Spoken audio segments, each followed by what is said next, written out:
On the way tayo ngayon sa Infanta, Quezon. Gahanap tayo ng either waterfalls or cold Ilog. spring. Cold Spring? Yeah. Yes. Dahil holiday today, so naisipan natin kumala. So, chinek na ni Daddy yung mga everything dyan sa harap, at saka yung mga gulong, at saka yung mga brake. So, sa labas pala ng house namin, merong 7-Eleven. So, ayan. Bumili lang si Daddy ng coffee, papuntang iced coffee, para meron tayong mainom-inom papuntang kabundukan ng Tanay, ng Sierra Madre. Charing.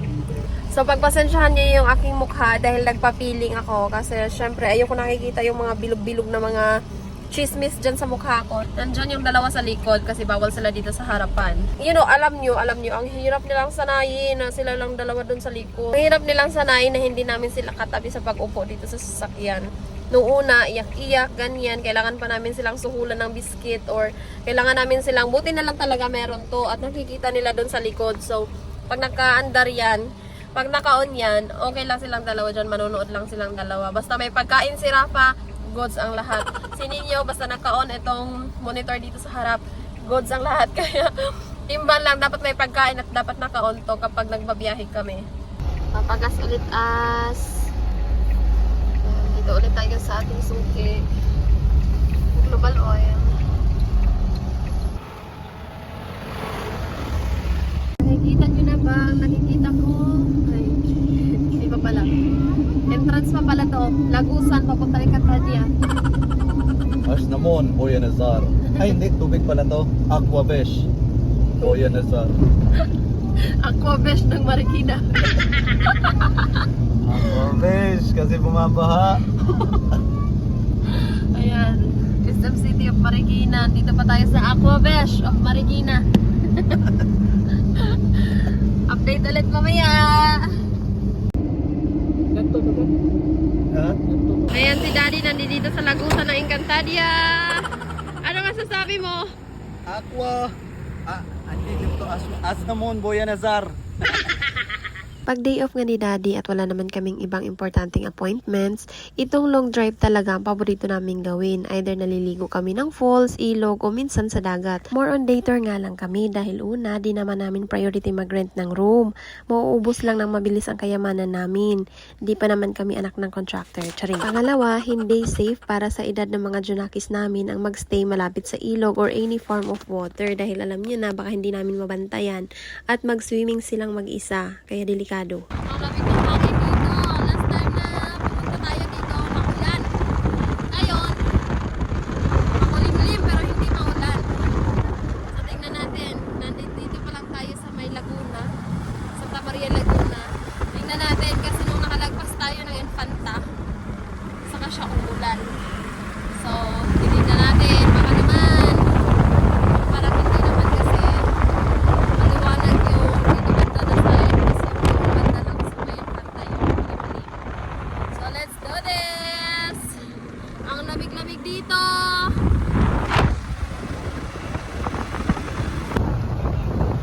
Lamig mo.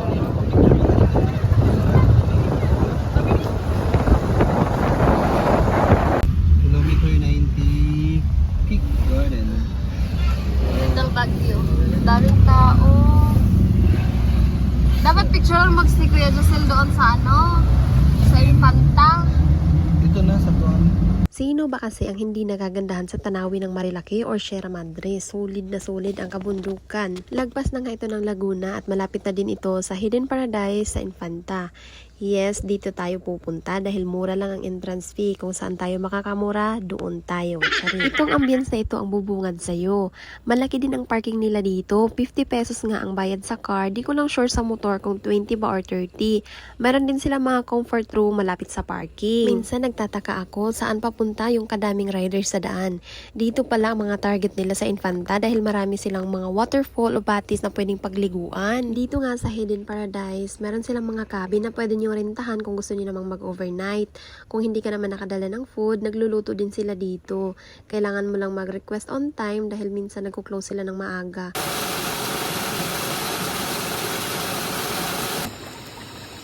Ano donut? Oh no. May dala siyang mga toys. Ayan. Donut. ano siya, ilog, tapos hinarang nila yung water, pero grabe naman talaga sa linaw ang tubig na to. Lino at saka malamig. Oo, cold spring talaga literal. Tapos hinarang nila papunta dito sa may ginawa nilang pool. Ayan. Ninyo, stop it ninyo. Lino, wait, doon na. So, mag-video tayo dito kasi para makita nyo kung gaano kaganda ang nature. Pagdating dito sa baba, meron ulit. Ayan. Meron ulit siya. Pero te, bawal ikaw maglasing dito kay baka malunod ka. Malalim kasi yung mga swimming pool nila. Ayan, malalim. Bawal kumain at mag-inuman sa tabi ng swimming pool. No diving. Machuchugi ka. So, ito. Naku, kung may mga free time kayo, bumisita kayo dito sa may Infanta. Ang ganda. At hindi lang ito, meron pang Lola's Heaven. Tapos, marami pa kaming nadaanan doon sa may bandang taas, no? May Marilaki. Ha? Marilaki? Marilaki pa naman. Ay, oo. Baybayin nyo lang yung Marilaki Highway, makakarating kayo dito. So, pupunta muna tayo doon sa ating table para para tulungan si Kuya Giselle na magluto. So, plano namin, pinag-iisipan namin kung mag-overnight kami dito. Dami niyang dalang toys. So, 'di ba, sinabi ko naman sa inyo na bumili kami ng camping table, tsaka may kasamang 4 na upuan. Portable. Ay, may wifi sila dito. Ayan, hulog-hulog ng 5. Ngayon, dala-dala namin. Bango nung niluluto. Nagdala pala din kami ng portable na ganyan lutuan. Saing na si kuya. Tapos, ayan, dala-dala namin yung portable table. Para naman talagang si Kuya Giselle nasa bahay lang. Ayan. Dami niyang niluluto. Ito naman yung naka-tiles nila na swimming pool. Ayan. Ang ganda dito. Busog na busog yung mata mo sa mga nature vibe dito. Vibe ba? Tama ba? So, kung gusto mong mag-overnight, ayan, may mga available sila na staycation. Tapos, dito sa baba, ay, sana hindi tayo madulas. Pagdating dito sa baba, oh, may fish pan sila. Yan. Dito nyo yan, ang daming fish. Daddy! Ang daming fish! Ninya! Ninya! Ninya! Come here, there's a lot of fish! Ang daming fish. Ayan, tilapia ata. Tilapia, ba't may puti na tilapia?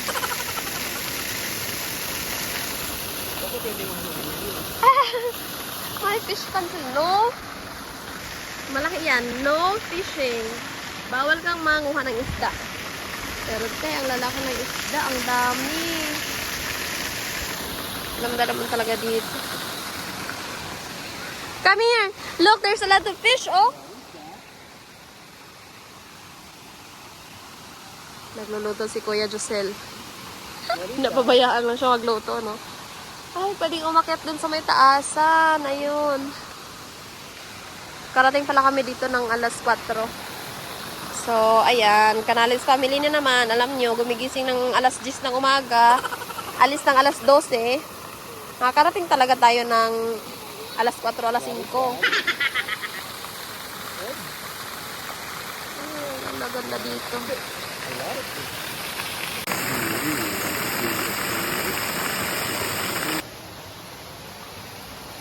Nga pa to.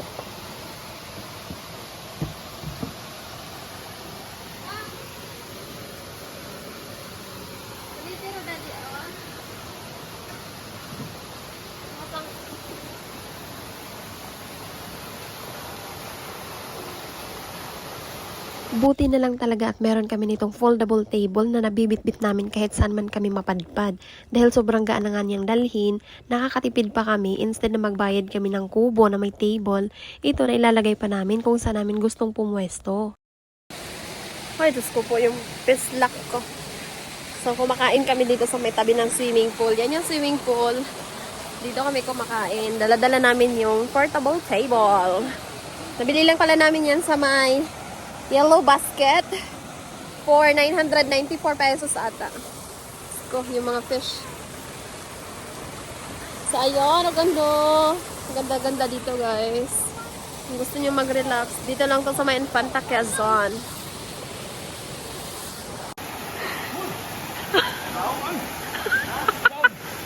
Lang tayo?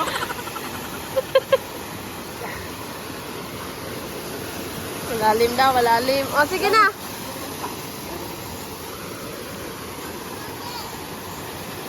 Papakita niya yung sa kanyang six-pack. Asan yung six-pack dyan?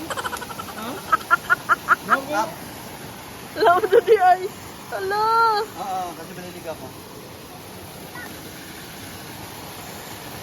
Ang lamig-lamig pa ng tubig. Bawal lagi ang diving sa Manggiting.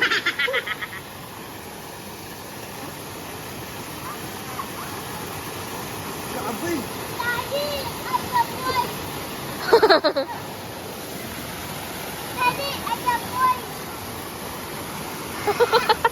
Si Rafa. Saya-saya niya. Lamig, lamig. O, yan. Cold spring kasi siya. Cold spring. Kaya sobrang lamig ng tubig. Mio. Hi, Rafa! Ligo si Daddy Rafa!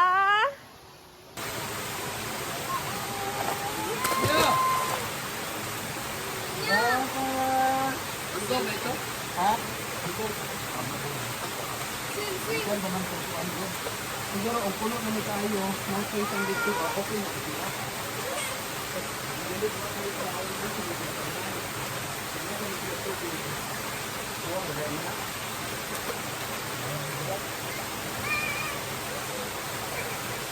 Oh, yun sir, buhat lang, buhat lang. Buhat lang, buhat lang. Ayan, tapos na kaming maligo, everyone. Maganda dito kahit abutin ka ng gabi kasi sobrang liwanag ng pool. Ayan, may ilaw kasi dyan. Tapos kitang-kita yung everything kasi ang liwanag ng ilaw. Dahil saglit lang naman tayo, at nature lang, ginabi Ano? na. Naulan na. Oh, sakto, uulan na. Pauwi na kami ng Quezon City. Yes. Nakarating kami dito ng 4 at bandang alas 6 ba? Alas 6 ngayon? Ah, nakarating tayo? Oo. Hindi ngayon. Anong oras na ngayon? 6 yan. So, 6 p.m. Uuwi na din kami. 2 oras lang ang in-stay namin dito pero sobrang ganda. Ka-relax. Sobrang ganda, sobrang lamig Relaxing. ng falls. At relaxing. So, Tapos, pakita mo. ayan. Tingnan mo guys. Ang liwanag, ang dami nila. Hindi naman yata solar to kasi kuryente sila. Kaya, ayun, meron tayong maraming pool, 6 na pool nila dito. Anim. Hindi na ito. Mamimili ka na lang kung saan mo bet. Yes. May mga piso wifi din sila. Piso wifi? May mga wifi vending machine din sila. Tapos, meron din silang tindahan. Yan. Meron din sila dito yung kung gusto mo, kung hindi ka nakadala ng ulam or ano, pagkain. Pwede kayong magpaluto dito sa loob. Ay. Ayan, another pool. Maliwanag din. Tapos may mga nag-overnight kasi meron silang cottage dito. 2,000 or 2,500. Ang offer sa amin 2,000 kasi hapon na kami nakarating. Nagbabadali na tayo kasi lumakas na yung rain. Ay, shucks. Ang bigat-bigat ni Rafa.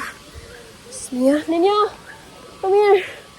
So, lumakas na yung rain. Kaya, nagmadali na. Oh my goodness. Dito sa parking, medyo madilim. Walang ilaw. Yan yung minivan. Minivan natin. May ilaw-ilaw na. Over here ninyo. Come on. Basta. Oh, for God's sake.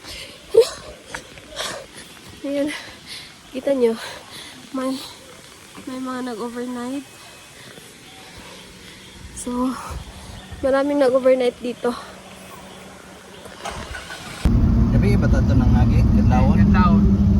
Cook. Yan. Dito na sila nagluluto. Sa harap.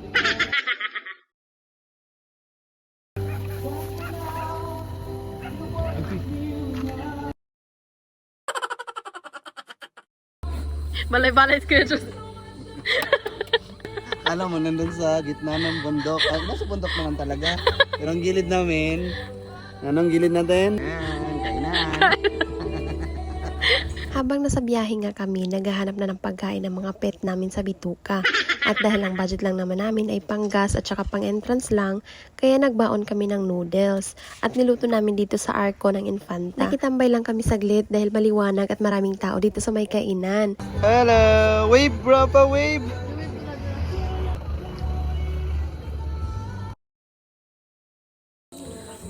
Buti na lang, meron tayong, anong tawag dito, power source. Meron tayong dalawang ilaw.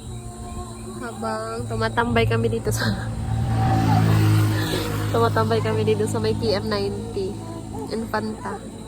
Dito mismo sa may Arco ng Infanta, Quezon. Pagkatapos namin kumain ng noodles, dumiretso na din kami pa uwi ng Quezon City dahil malayo-layo pa ang ating biyahe.